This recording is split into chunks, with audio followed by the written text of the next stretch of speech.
Hello everybody and welcome back to another Pokémon Emerald video. Today I will be playing through the game with a somewhat famous Pokémon from the first generation. Lapras is shown in a lot of Pokémon games and anime episodes, mostly as a nice Pokémon that allows you to travel along the sea. Even the Generation 1 sprite when using Surf is a Lapras. Anyway, for the rules, I can only use my starter in combat, I cannot use items from my bag in battle, I can't increase my evasion in any way, and I can't use cheats or glitches. Lapras' base stats are very good, especially the HP. The only point where it is a bit lackluster is the speed, but hopefully that will not matter too much. The starting moveset is also decent. Water Gun is a nice stab option that will allow us to deal with most of the early game, and for the few grass types which resist our attack, I can always put them to sleep with Sing, even though the accuracy is quite bad, and then spam Water Gun over and over again. That's the strategy that I used against our rival. Her Trico is put to sleep and stays asleep for a bunch of turns, meanwhile I can throw some water on it until it's defeated. The Team Aqua Grunt in the forest is a much easier fight because he uses a Poochyena which is only neutral to water, and so with a couple of attacks I am able to take it down. Water Gun is also an extremely good move for the first gym, and after leveling a couple more times to reach a decent level, I got to the fight against Roxanne. In this encounter I can also spam Water Gun mostly. Her two Geodudes are 4 times weak to it and so they go down very easily. Nosepass is a bit more tanky, and to protect myself against the Rock Tomb I used Growl once to lower his damage and then put him to sleep.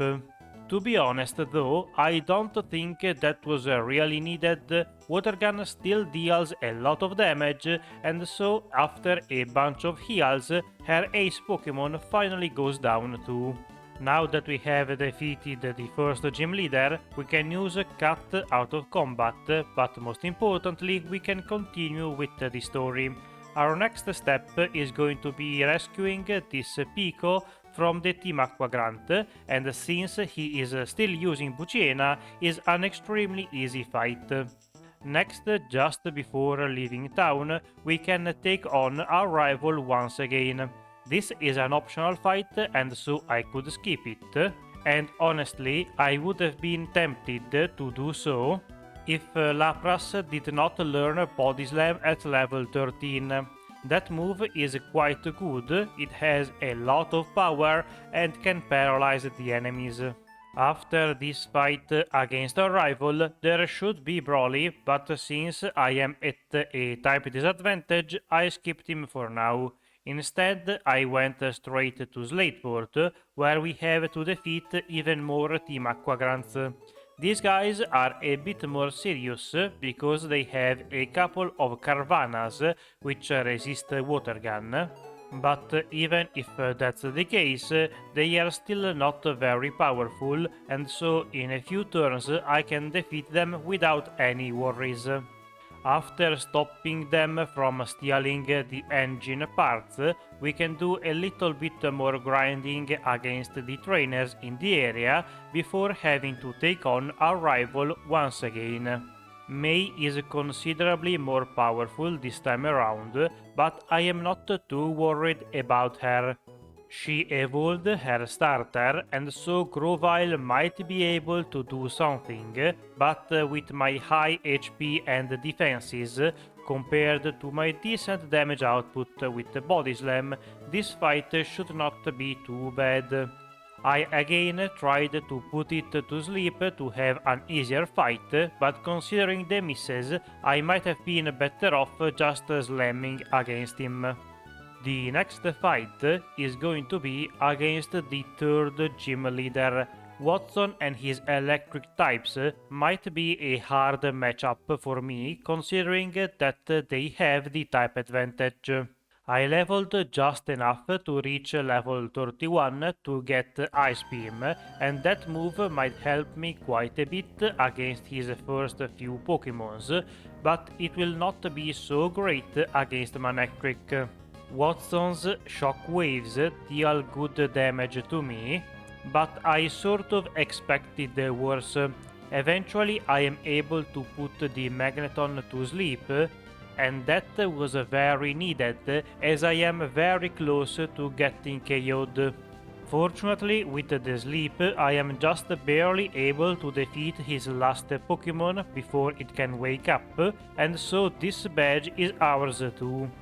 Next, after exploring a bit more of the region, we can get to the Meterfall Caves where we meet the two teams and are informed about Max's plans, and so we climb the local volcano and try to stop him with a duel.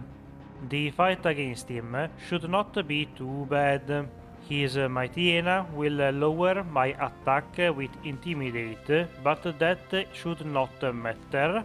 His Mightyena will lower my attack with Intimidate, but that will not matter, because now I am attacking with Ice Beam and Water Guns, and since those moves are special, the attack stat is useless to me.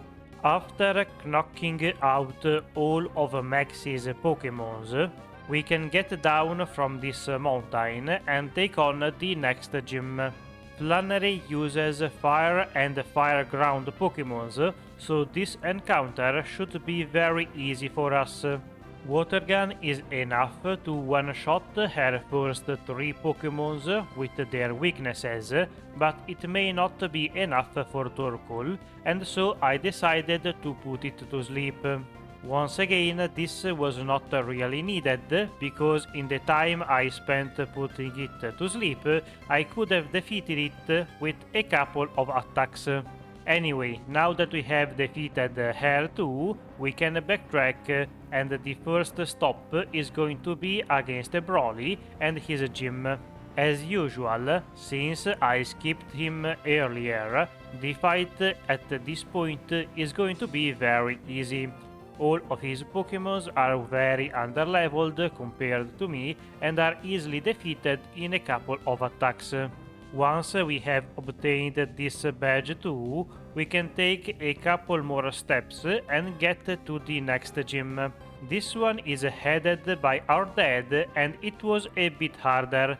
I fell asleep against Linoon and then got destroyed, and in the second attempt I got crit a few too many times. The third attempt is the successful one, and the main problem here is slacking. He can do a lot of damage with his facade, and he can always put me to sleep with a yawn. To try to stall the yawn, I used Sing to put him to sleep. Unfortunately, his status effect lasted way less than mine, and so he had a few turns to attack me. At least this time they were not crits, so I can go into the rest of his team with most of my HP. Linoon and Vigoroth are faster than me, and so they can land a couple of attacks, but they are not enough to take me down. Norman tries to stall me with a potion, and it was close to working as I almost ran out of PPs, but he did not quite have enough potions for that. By defeating this gym, we get the 5th badge, but most importantly the HM Surf. I wasted no time in teaching it to Lapras, since this will be one of our best attacks. And I also used it to sweep through Shelley's team to rescue the scientists in the Weather Institute. Not long after that encounter, we are stopped by our rival for another fight. Mei has improved her team a bit, mostly by leveling her Pokémons, but since I have much better moves now, her Pokémons do not stand a chance. Lombre is a bit annoying as it uses Fake Out to flinch me and waste a couple of turns, but overall that was not too bad. Then, after acquiring the Sylph Scope, we can enter the 6th gym and face Winona. For the fight against her, I also taught Thunderbolt to Lapras that I got from the Mauville side quest, and that move will be useful to deal with Pelipper and Skarmory since Ice Beam is not very effective against them and Surf is so-so. After taking care of those two Pokémons, I can get back to spamming my Stab Ice Beam and completely wipe her team from existence, getting ourselves the 6th badge. With this one we can use Fly out of combat and that perk will be useful later, but first we can get to the next town where we can take on the last optional fight against our rival. As usual, I want to include her in the video, but also I want to get to the substitute tutor that hides behind her. Her team is not very different from the previous encounter, she just added a Tropius that I can explode with Ice Beam, and so this fight too was very easy. Next we can go to the Pokémon Cemetery, where after defeating a few Team Aqua grunts, we can get the Magma Emblem key item. With this thing, we can enter the cave where Groudon is sleeping, and we get there a bit too late as we see Maxie wake it up with the wrong orb. After the legendary flees away, Maxie is frustrated and so attacks us. The fight against his team should be quite easy as I have great moves for his Pokémons. The only annoying thing is going to be Crobat since it is faster than me and can confuse me, but does not do so this time around. After defeating the Team Magma leader, we can infiltrate the Team Aqua base, and here we are only able to find another one of their admirals who is buying enough time for his leader to escape in the stolen submarine. The fight against him was quite fast, but that was not really the point. And so, after a bunch of grinding, I feel ready to take on the next gym leader. Tate and Liza are always a bit of a wild card because they have two Pokémons to my single one. Fortunately, this time around I have great moves to deal with their teams, but the only unfortunate part is that all of my attacks are special and they can very easily increase their special defense with Calm Mind, Sunny Day and Light Screen.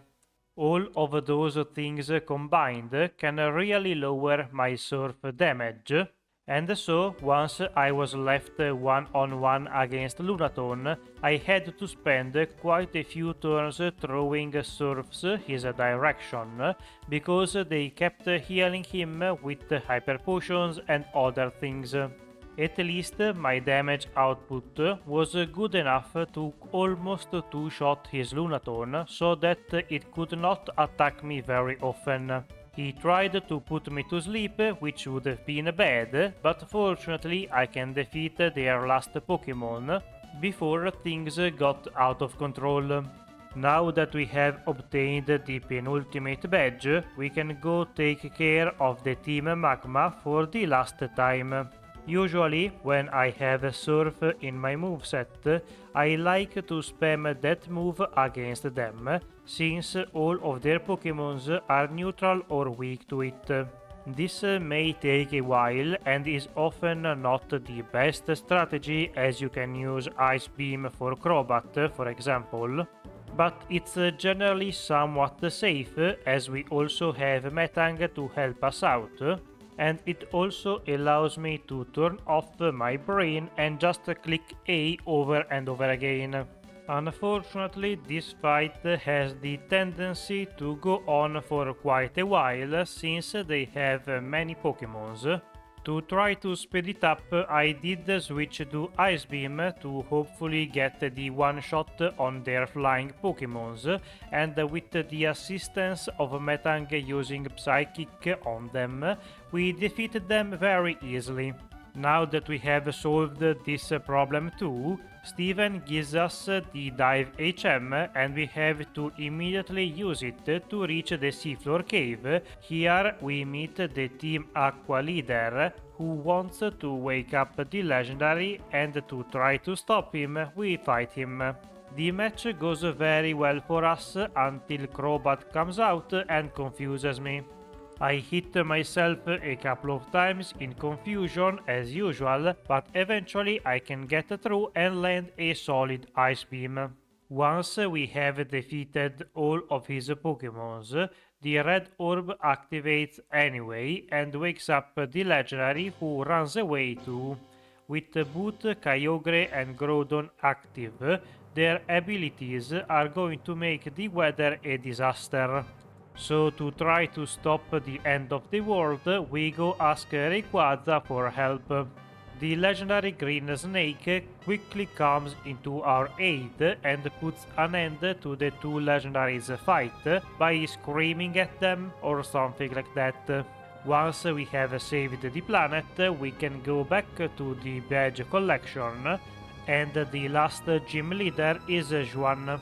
His Pokémons are a bit annoying to deal with, but thankfully I have Thunderbolt, which is super effective and should be able to one-shot most of them. The two annoying ones are going to be Whiscash, since it is immune to electric, but I can defeat it with a few surfs, and most importantly the Kingdra is going to be a problem. To try to stop the evasion boosting, I put it to sleep with Sing, but thanks to his Chesto Berry he wakes up immediately, and trying to put him to sleep again, I ended up wasting a bunch of turns that he used to increase his evasiveness even further. Seeing that my plan was not working, I switched to Ice Beam and hopefully I would be able to defeat it before things got too bad. It took a while because of the misses, but eventually I can land 2 Ice Beams in a row to finally finish off his ace Pokémon and get ourselves the last badge. Now that we have all of them, we can enter the Victory Road, where we are immediately stopped by the secondary rival of the game, Wally. His team is not too bad, but does not handle water types very well. Between Ice Beam and Surf, you can realistically one-shot most of his team. The only thing that will be able to survive is Gardevoir because of his high special defense. But even that Pokémon is not really that much of a problem once you can two-shot it. After defeating Wally and clearing the rest of the Victory Road, we can get to the League. Here I got the substitute move before entering, and then I took on the first of the Elite Four. Sidney is generally an annoying trainer, but today he was not really a problem. I can ignore his Intimidate since my moveset is special, and thanks to Substitute I can also ignore any further annoying moves. His Pokémons are also not too tanky, and with my 3 special attacks I can land at least a neutral hit on them that should be able to one-shot, or at worst two-shot them. Phoebe is second, and of course the most dangerous thing about her is her lead with Curse. Fortunately, Substitute is enough to block it, and with that problem solved, the fight against Phoebe should be much easier. Her Pokémons are still quite tanky, especially the 2 Dusclops, and so I was a bit worried I would run out of PPs and tried to switch to Ice Beam at some point.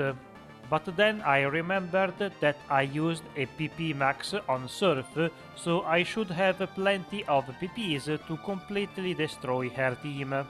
And a few waves of water later, we can be done with her and move on to Glacia.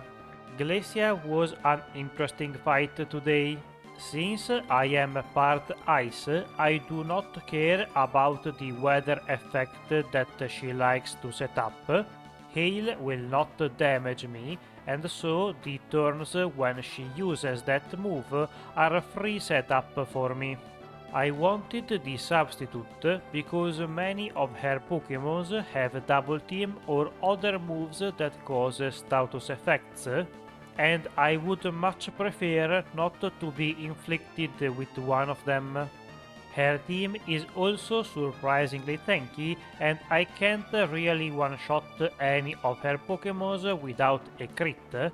Fortunately, their damage output is not too high, and so my substitute can live for quite a while. That is also because, since Lapras has a lot of base HP, the substitute also has a lot of HP. Eventually it falls from all of the attacks, and I was tempted to set up another one against Walrein, but I didn't, and of course I got paralyzed. Things got a bit hairy, but I was able to defeat her before losing, so that was fine. I was not too worried about the fight against Drake, but the only problem was that Lapras is still quite slow, and so realistically his faster Pokémons should be able to outspeed me. And that's exactly what happens. Salamence moves first and destroys my sub with Rock Slide. It could have been worse though, because at least I blocked a lot of damage and the flinching possibility. I also used another one against Altaria to protect myself against many other moves, and even though it did not last long, it was enough to get me through this fight, because Flygon got me quite low with an Earthquake, but could not handle the Ice Beam that followed.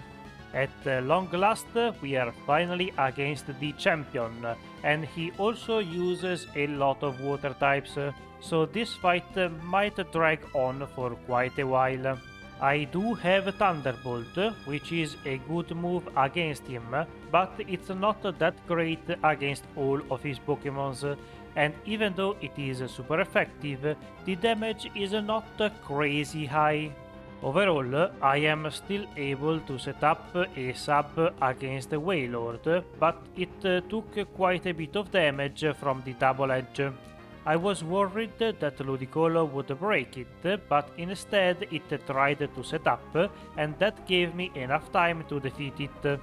And since the sub was still alive, it blocked the Toxic from Tentacruel and later from Milotic.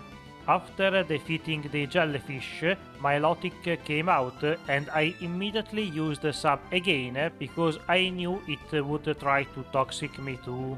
Things kept going like this for quite a while until I got a lucky crit with Thunderbolt, and not going to lie, that might have been the only reason I won this fight. I genuinely think that Milotic could have been able to stall me forever otherwise.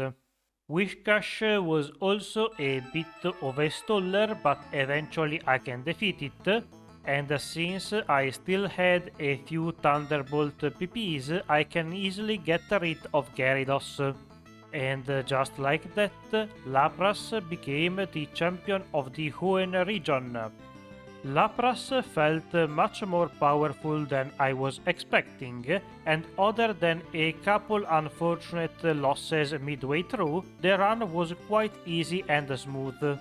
Thank you for watching. If you enjoyed the video, leave a like, subscribe, ring the bell, and all of that YouTube stuff.